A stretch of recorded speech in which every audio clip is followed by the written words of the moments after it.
एक पालमपुर गांव था जिसमें दो भाई रहते थे।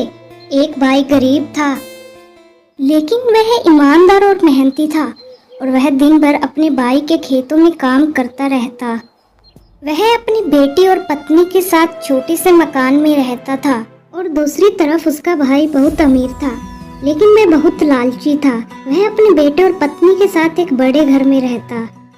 एक दिन गरीब भाई खेत से लौट रहा था। अचानक बारिश होने लगी। उसने देखा एक बूढ़ी औरत रो रही है और मदद के लिए आवाज लगा रही है। तब गरीब भाई ने कहा, ओ अम्मा, तुम रो क्यों रही हो? तब बूढ़ी अम्मा ने कहा, बेटा, मुझे मदद चाहिए, क्या तुम मुझे मेरे घर तक छोड़ दोगे? गरीब भाई ने अम्मा की मदद की और उसको घर तक छोड़ा। बूढ़ी अम्मा ने मदद के लिए गरीब भाई का शुक्रिया किया और जादुई चक्की इनाम में दी और उसने कहा, जो तुम्हें चाहिए हो इस चक्की से कहना, चक्की चक्की आटा निकाल, लेकिन जब इसे रोकना हो तब बोलना होगा, चक्की चक्की बंद हो जा। गरीब भाई चक्की लेकर अपने घर आया और उसने अपनी पत्नी को चक्की के बारे में बताया।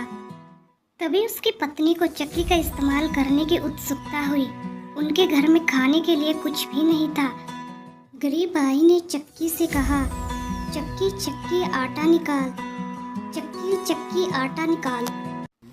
तभी चक्की से आटा निकलने लगा और वे सभी चौंक गए।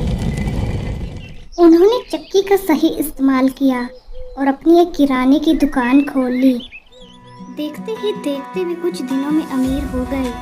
उन्होंने एक बड़ा घर खरीद लिया। अमीर भाई यह सब देखकर हैरान हुआ। एक दिन उसने खिड़की से देखा कि उसका भाई कह रहा है, चक्की चक्की आटा निकाल, और चक्की से तभी आटा निकलना शुरू हो गया। यह सब देखकर उसने योजना बनाई कि रात होते ही मैं चक्की चुरा लूंगा और यह गांव छोड़कर किसी दूसरे गांव चला जाऊंगा। उसका लालच बढ़ता ही जा रहा था।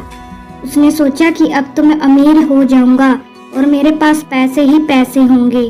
और जैसे ही रात हुई, सब सो रहे थे, तब उसने अपने भाई के घर से चक्की को चुरा लिया।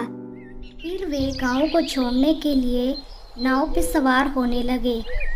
उसकी पत्नी ने सोचा कि चक्की काम करती भी है या नहीं, क्यों ना हम एक बार इसका इस्तेमाल करके देख ले।